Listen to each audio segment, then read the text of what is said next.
பல்லடம் பகுதியில் பரப்புரையில் ஈடுபட்ட கோவை தொகுதி திமுக வேட்பாளர் கணபதி ராஜ்குமாரை பொதுமக்கள் மயிலாட்டம் ஒயிலாட்டத்தோடு உற்சாகமாக வரவேற்றனர்.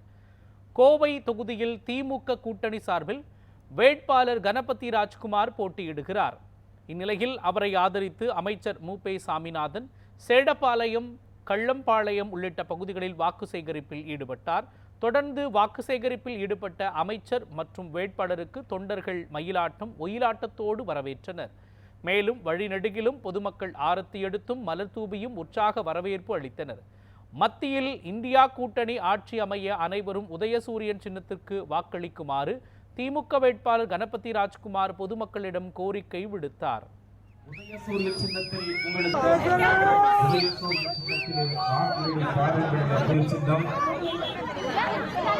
இந்திய கம்யூனிஸ்ட்